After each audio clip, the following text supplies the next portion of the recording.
Няма нищо по-хубаво от това да имаш усещането за допира на ръката и за изработката. Няма движение, което да бъде така великолепно пресъздадено и усещане, което да се пресъздаде от машина, а не от ръка. Моята връзка с медалите започна преди, трябва да се била на 10 години. Професор Николов, който беше семейен приятел, подари на моите родители медал за пръв път, който беше изработил специално за тяхната 10 годишнина от сватбата. И аз съм докосвала този медал през годините и изключително много се бях впечатлила.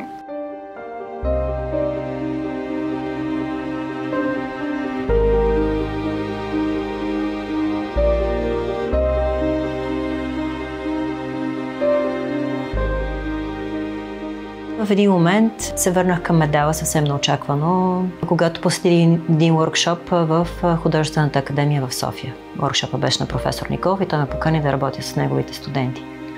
И така започна всичко.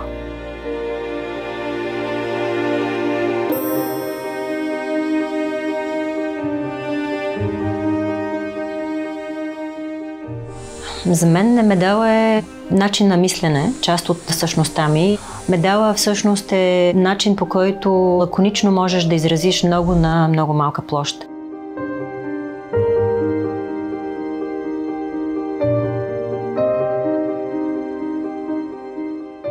Работи основно в месинг, но работи и в бронз. Може да бъде от всякакъв материал всъщност. Стига да може да се побира в ръката, т.е. в рамките на 15 см в диаметър. Медал може да бъде и символ на успеха, разбира се, защото има отличия, медали, но художественият медал, формата в която аз работя, той е свободен жанр. Т.е. той може да изрази всяко едно усещане, всяка една мисъл.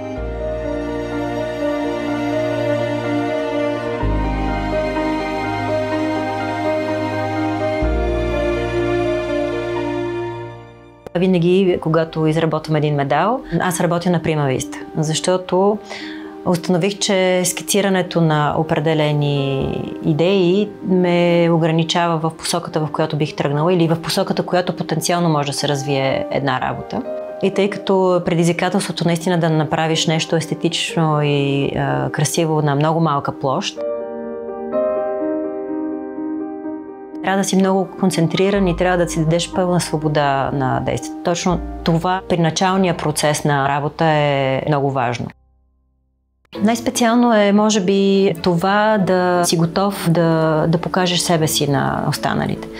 Специално е това, че можеш да работиш и да оставиш един отпечатък в метал, който със сигурност ще те надживее. Специално е това, че можеш да работиш и живописно върху медала.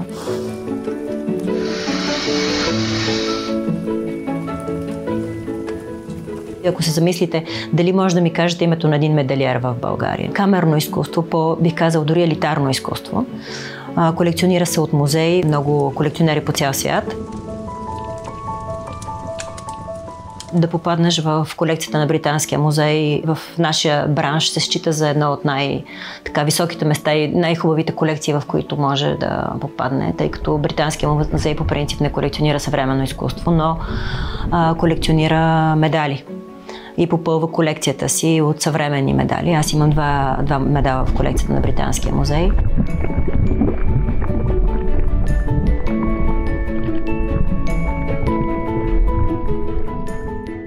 Наскоро имах много голяма изложба на медали, около 90 работи бяха представени в Националната галерия на Северна Македония. Гледайки изложбата си, видях периоди от моя живот, към които се връщах, т.е. като запечатани мигове. И медала е точно това. Той запечатва усещания, лице и гръб, причина и следствие. То е едно изкуство, което те кара да се научиш да мислиш много синтезирано и естетично на малка площ.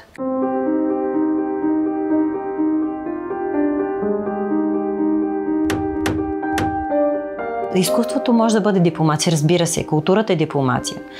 Културата е изключително важен начин, по който ние можем да сближаваме отношенията между различни държави и да сближаваме хората. Изкуството е хуманно нещо, което преодолява граници. Ние, авторите и художниците, по принцип работим в тази посока, да сближаваме и да преодоляваме граници.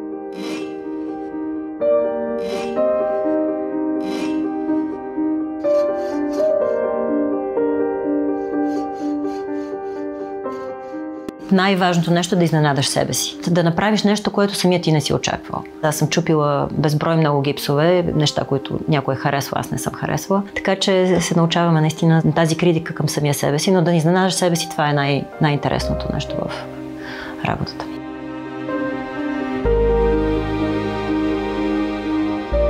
Тези моменти са много щастливи. Аз си почивам докато работя. Аз отивам на ваканция и чакам момента, в който ще се върна, за да влеза в ателието. Или винаги нося със себе си инструменти и материали. Ще дойда специално, за да гласувам на европейските избори. Важно е, защото ние сме европейци. България е в Европа и България трябва да продължи европейския си път. И за мен едно от най-хубавите неща, които са се случвали в България, е влизането ни в Европейския съюз и в НАТО. Мечтая си да живеем в един свят, който е по-спокоен. Мечтая си за по-хубав на живот на хората, за това да няма войни, хората да се вразумят малко повече и да се обърнат към по-смислени каузи от това да разрушаваме и да убиваме.